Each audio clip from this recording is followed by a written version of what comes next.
What's going on, World? Steve over here, So World Sounds. We got Jason Digos from the new brand Modus, and we're going to do a quick walkthrough with the product, so check this out. Hey guys, Jason Digos here with Modus Global, and what we're looking at here is our new marine head unit. So I've got a couple of different models. The 4-inch here is all color touchscreen control. It's IP66 rated. One of the really cool features on here is party mode.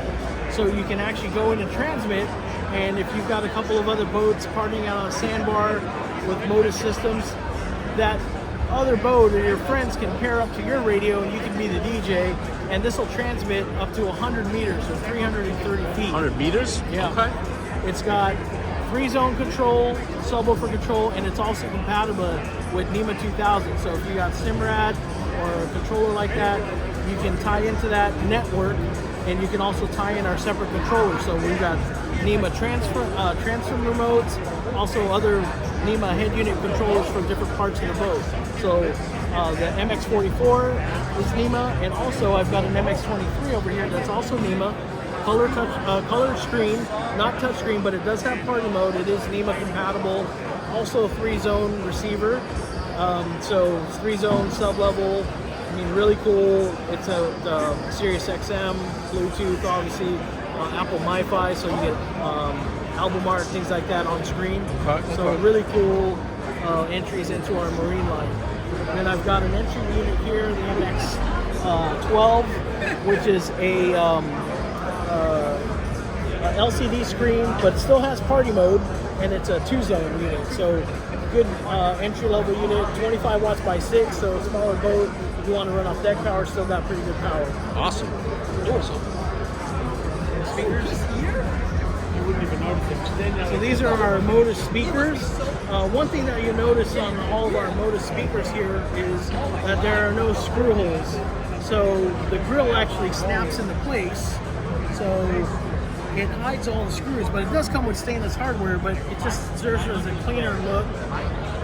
Really cool RGB lighting, of course, on a boat. Yep, typical. And the grills are available when you buy them. They'll come with 2 grills, a sport grill like this, and then also a classic look grill. And then they're available in 2 colors, this white and then this gunmetal gray to match your boat. So the gray ones have the RGB too? They all have RGB? Yeah, they all have RGB except the entry level one. Okay. Yeah, so the entry level is a 6.5, just available in black. It's a two-way. This will come in at around 120 bucks a pair. Nice.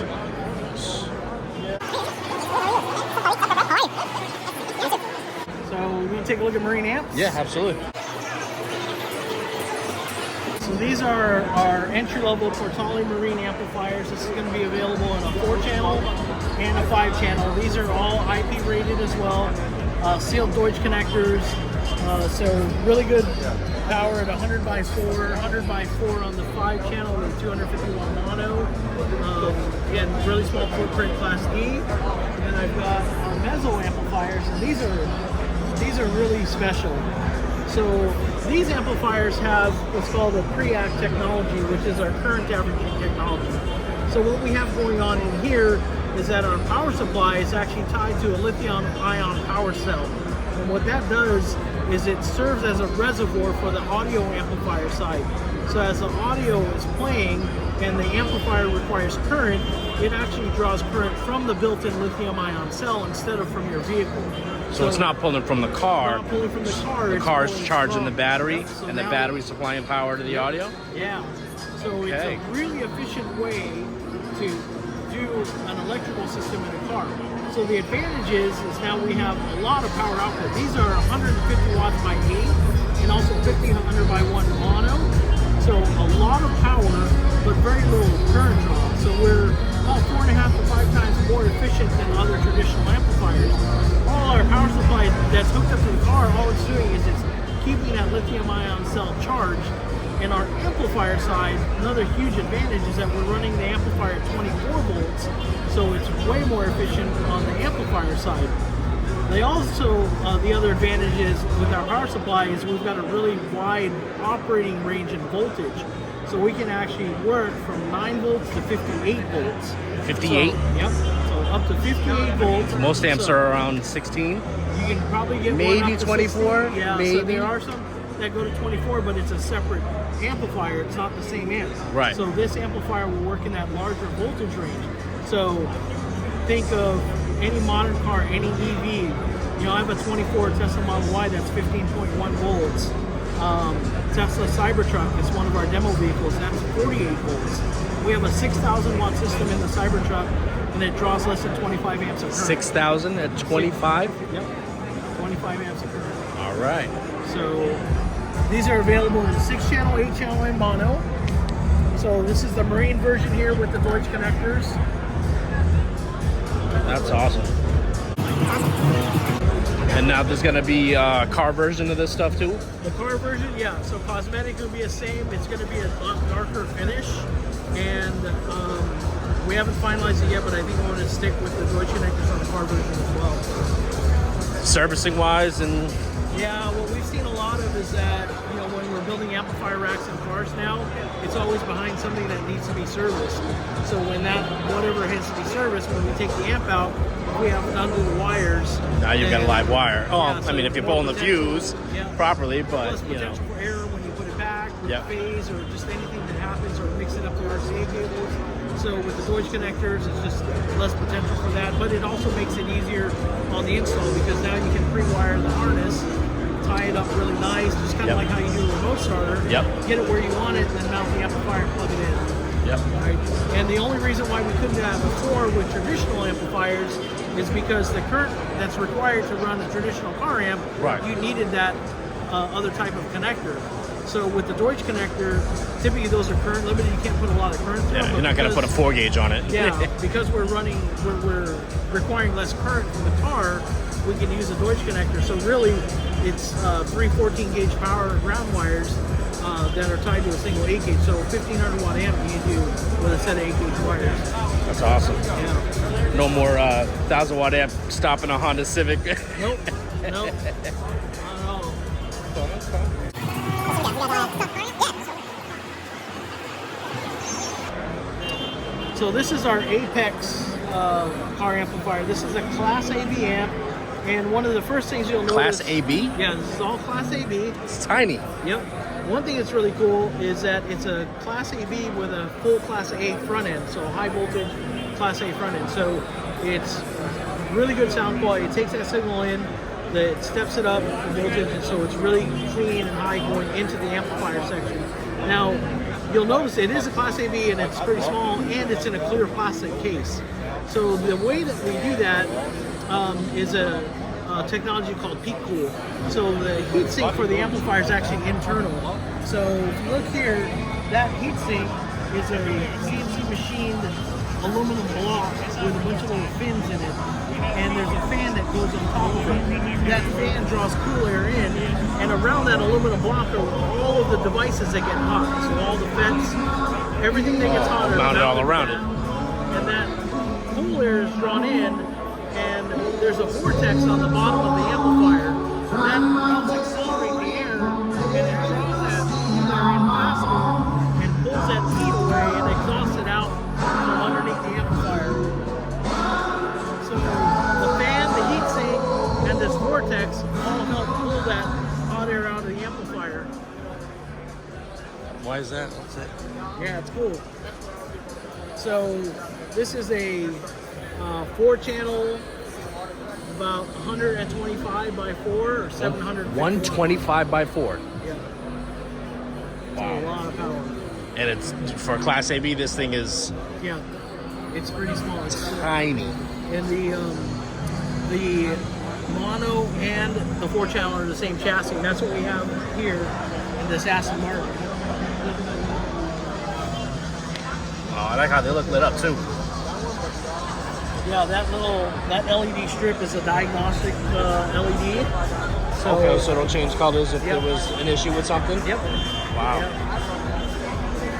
that's awesome. Now, is this running some of the speakers too? Yeah, so the car from the factory was 12 channel. So there's actually 2 4 channels in there. One of them is hidden behind the panel. Okay. And then that mono. So it's we had to run the rear speakers passive, put them back capacitor active for the factory so that we can utilize all the speakers. Yep. And then the subwoofer, it's cool. We collaborated. So this car was built by Delta Concepts, and they collaborated with JT Torres at Fat Fender Garage in Arizona. So the guys at Fat Fender scanned the whole floorboard of the car, and then JT and Delta Concepts designed the enclosure, and it fits exactly in the floorboard, and it holds our Apex shallow tank. So it doesn't take up as much space as if you built it, but it does look really cool in there. And we left it kind of exposed. The owner of the car wanted to see it anyway, so it's just out there on the floor. But I mean, it added a lot of output to the car. You know, the amplifiers, Class AB, they sound good, but they don't take up a lot of space. So yeah, it's pretty cool. So what do we got the speakers over here? Now these are marine or car? These are car. Okay. So these are entry-level Modus Portale amplifiers. These are available in a 5-channel, a 4-channel, and a mono. So these are our entry class D amplifiers. So high-level input, sub-level control, 100 watts by 6, 100 by 4, and 300 by 1 on the 5-channel. Okay. That's at 4 ohms, and then we've got a 1,000-watt mono in the line as well. So cosmetically really nice, just real clean design.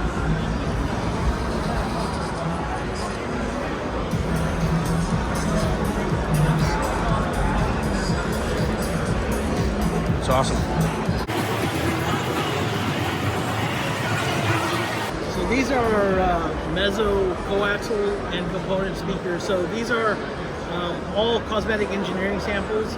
So they look kind of shallow, but we haven't decided on the motor structure yet. Okay. But the grill and the cosmetic of the speaker won't change. So these are going to be kind of our entry price point. They'll be available in every size: 6x9, 6.5, 5-inch, 4-inch, in component and coaxial. So get you into that Modus sound, with a really good price point. And then I've got the Apex line here. So these are Apex speakers. So these are our top of the line speakers. These are all cast aluminum basket. They will come with 2 separate grill mesh materials. So there's this slotted one, and then also a more traditional kind of mesh grill. Regular metal mesh, yeah. Yeah. So the thing with these is these are available all in individual component pairs. So tweeter, 2-inch wideband, 2-inch wideband, 4-inch mid-range, 6.5, 8-inch or tweeter, and then you build the component set. And if you need a passive crossover, we also have that as well. Okay, but that's a separate piece. Doesn't come within them. Okay. Yeah. So you because you're gonna want to run them active anyways. Yeah. These you would build as a component set. So whatever fits the application. So instead of just buying the whole kit, we'll help you build the design. Born is going to be huge because the Marine.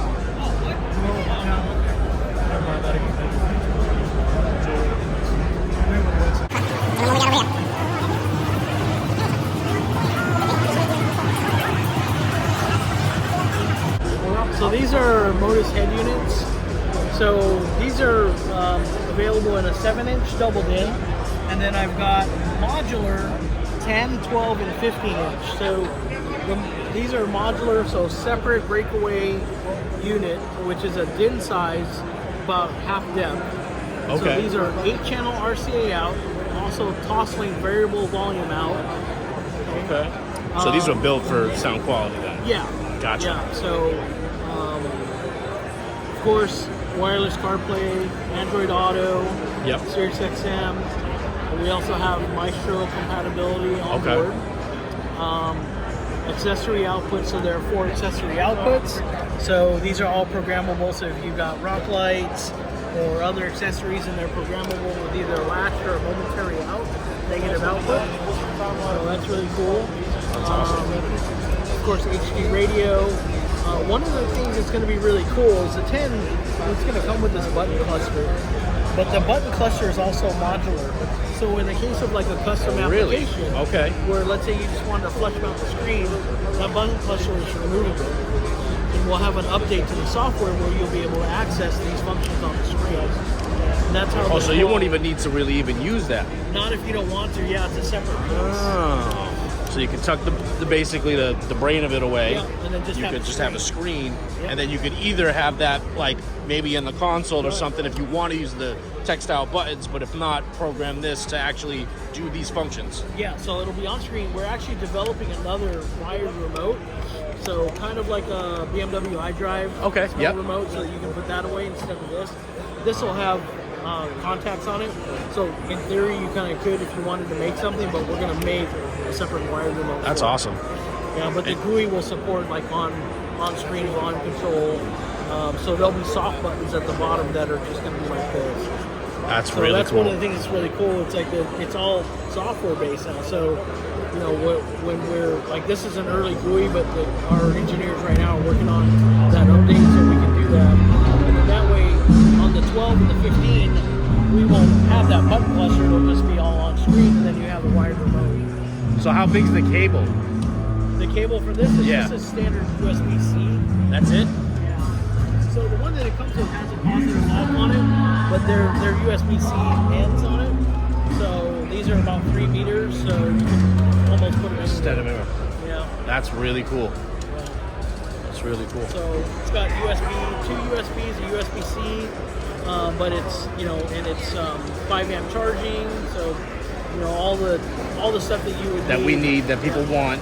Plus, we can now customize it and still get good sound quality. Yep. It's got 4 camera inputs. It's got an HDMI video in. So if you had an outside source, you can do input. So it's got a lot of really cool stuff. I mean, for a higher end head unit, we want to make sure that we covered all the bases. So now, does the double DIN have the same features other than obviously the cool stuff about it? But does it have? It has 8-channel RCA, 8-channel RCA, toss link, all that stuff. It has the accessory outs, yeah. So I mean, it's got quite the harness stuff on the back. It's all the same stuff that's on the modular. So, and it's of course it's also Sirius XM. It's micro compatible as well. Okay, so they're basically all the same radio. Just do you want some standard? Do you want something custom? And how big do you want to go? Yep. Okay. Yeah. That's awesome. That's really cool. Now, when are these going to start shipping? These are going to be around the 3rd quarter of this year. Okay. The 10's going to be first, and then 12 and 15. Actually, 7 and 10 will be first. Yep. So we're still about 2 months away. Okay. 2.5 months away. Where are we? June. Yeah. So end of this quarter to the beginning of next one. Awesome.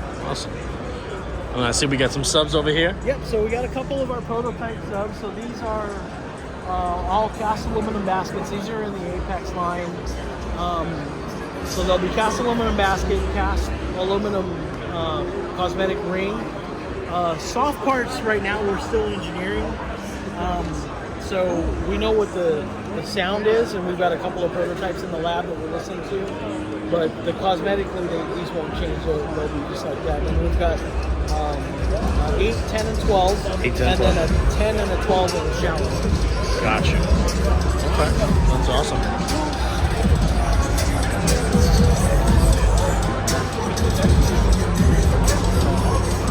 Do you guys have the shallow out on display, or? No, I don't have it on display. Okay. Awesome. It's in the Aston. It's in the Aston, yeah.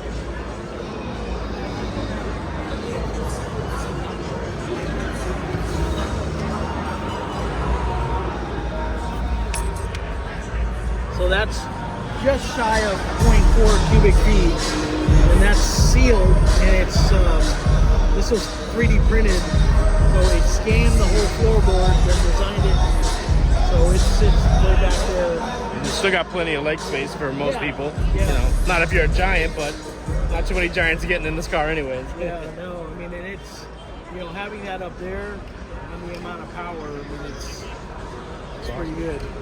It's got some good output. Especially in a convertible, when you want to have that output. Yeah, you need to have it in the cabin. So, yeah. So this is Jason from the Modus line. Thank you for the walkthrough of stuff, and we can't wait to see the stuff actually come out. Cool, awesome. Thank you. Thank you.